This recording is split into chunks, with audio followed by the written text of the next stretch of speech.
Hey, what's up guys? Joker here, and I hope you all had a fantastic weekend. Today we're going to be kicking the week off with some more news in the world of tech and PC gaming. First up, AMD has officially announced the 5500 series of NAVI GPUs, so we're going to get fired into all of the specs and some initial performance benchmarks which were released by AMD. Also, we have an announcement that the modding scene for Red Dead Redemption 2 has already started kicking off and planning to release mods kicking off in December. I think I just said kicking off twice in the same sentence, but I digress. And also, Microsoft Flight Simulator, which is releasing next year, might have ray tracing support. Did you just finish building a sweet gaming rig only to have this happen to you? Not to worry, because your CD Key has you covered with Windows 10 Pro licenses for under $15. And if you head over there right now, you could save 20% off with my code JPD20 at checkout. You'll receive your key within seconds, and then just click the start button and type activate to find the Windows activation screen, and all you gotta do then is paste your code in. For more info as well as that coupon code, be sure to check out the links down in the description below. So kicking off the kickoff with the kicking off of kickoffs, we're going to be first talking about AMD and the 5500 series of GPUs in the NAVI lineup, which right now is not officially confirmed as to what form of NAVI it's going to be using, but we think it's going to be NAVI 14. That's what a lot of the press is hypothesizing here, is they did not give the full details of it, but they did officially announce the 5500 series and did show off some benchmarks with specs. So these are definitely going to be on the more affordable side of things. These are going to be slotting in below the 5700 series of cards, so something a little bit more for the low to mid-range type of area. We didn't get any official pricing or anything like that, but I do think I have a pretty good idea as to what the prices are going to be, and I'll explain why in just a moment. But first, let's head over to videocards.com and we will take a look at the specs here. As you can see, these are slotted below the 5700 cards. We've got the 5500 XT and the 5500, both running on 7 nanometer with NAVI 14, which is not official, the NAVI 14 part, but that is the, like I said, the hypothesis so far.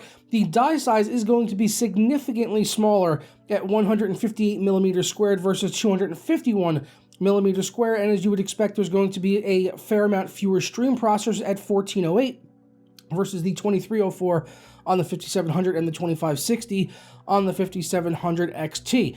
Between the 5500 XT and the 5500, there's not a whole lot different actually in terms of specs. Really, the only big standout here is the memory size, where the 5500, which will be cheaper, is saying it's going to have 4 gigabytes of GDDR6, which is the first time we've seen DDR6 at these very likely to be sub $200 price point. And then also we've got up to 8 gigabytes of DDR6 on the 5500 XT. Other than that, the specs here are identical as far as memory bus, clock speeds, and all of that are concerned. So that'll be interesting to see how that all shakes out once these cards are available. Now, in terms of performance, AMD did show off some of their very own in-house benchmarks, so of course, take that with a grain of salt. These are not independent tests in any way whatsoever, and in all of their comparisons, they were comparing it with the 5500, so the more affordable model, versus the RX 480 and the GTX 1650. Now, the RX 480 is definitely a few years old, but we really haven't seen anything beyond that in the mid-range from AMD. They've had a couple of refreshes with the RX 580, which was just a refresh of the 480.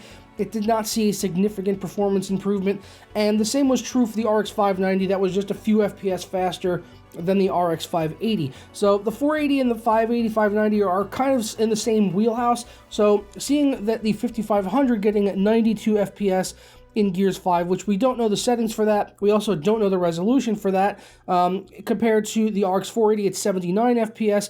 On a 580 or 590, that might be somewhere around the mid to high 80s.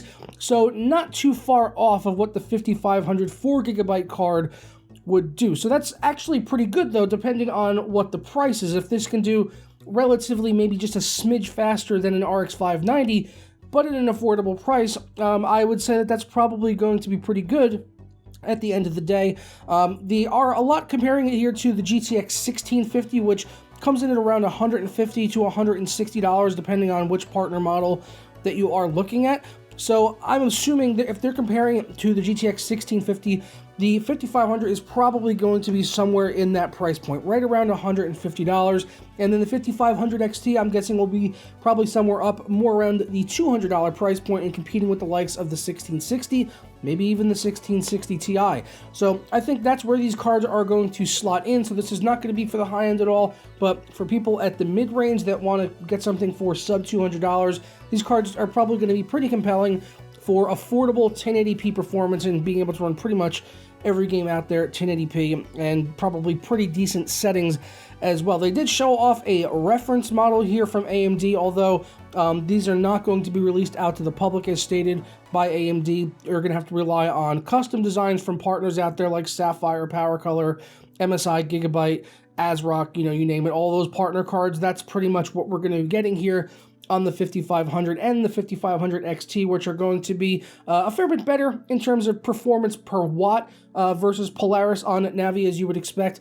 But yeah, probably nothing to sing home about in terms of performance by comparison. But the prices should be pretty good for the relative performance that you would get on these cards. So I'm definitely looking forward to testing these out on the channel. Let me know what you think of them down in the comments below. Next up, we need to talk about Red Dead Redemption 2 and the modding scene for this game, which I am hoping will be absolutely rampant. I am really looking forward not only just to playing the single player on this game, but I definitely want to see the mods for single player, graphics mods, multiplayer mods, things like we saw in GTA 5 and GTA 4, all of that kind of stuff out there.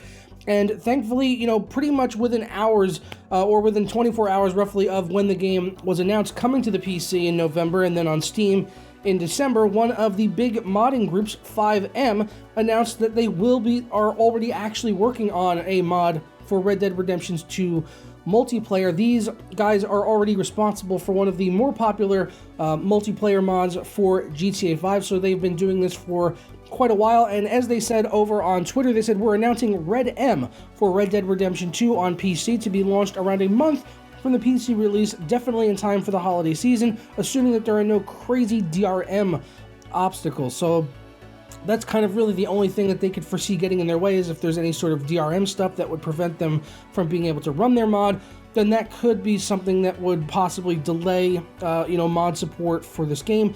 And, they say that it's coming in December. I'm not sure if that's because they want it for the Steam version or whatever, but I don't really think that's, but no, actually continuing on, I should say. So for anyone curious exactly what 5M is, the mod for GTA 5, it is described over on their website as a modification for Grand Theft Auto 5, enabling you to play multiplayer on customized dedicated servers. So that's definitely something you're going to want to see, because that'll open up a whole world for other types of mods to be able to use for different servers and stuff like that once Red M is enabled and things like that. So that's definitely worth checking out. Hopefully we get to see that by the end of the year and there's no issues with the DRM in Red Dead Redemption 2. Fingers crossed.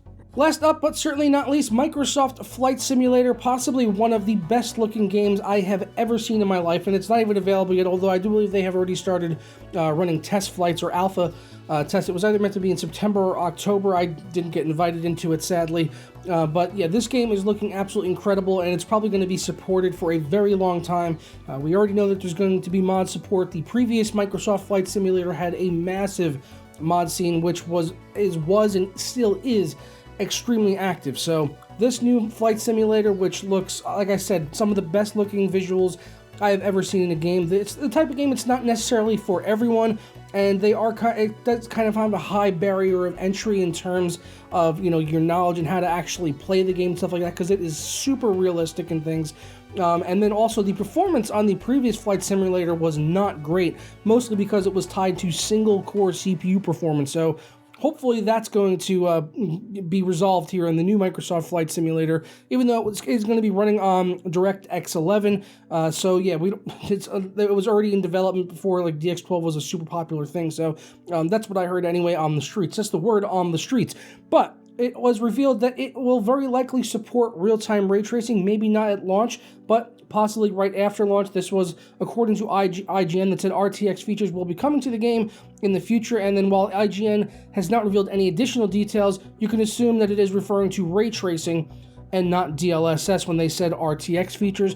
Although if it does get ray tracing, it's very likely going to get DLSS as well, so we'll have to see how that all pans out if they do add in DLSS, especially when you're dealing with, in the cockpit, you have all of your instrumentation, which is like very fine, small, high-resolution details. So I would be curious to see how DLSS can handle that, and whether or not it's going to add in that blur factor, that Vaseline smear that DLSS can possibly do in certain forms of it. So we'll just have to wait and see. I'm going to keep an eye on this game for sure. I'll be testing it when it comes out, and it's meant to be releasing sometime in the year 2020, but we don't have anything official on release date yet for Microsoft Flight Simulator. But let me know your guys' thoughts down in the comments below on all the news topics here today with the RX 5500 series, multiplayer mods hopefully coming to Red Dead 2 by the end of this year.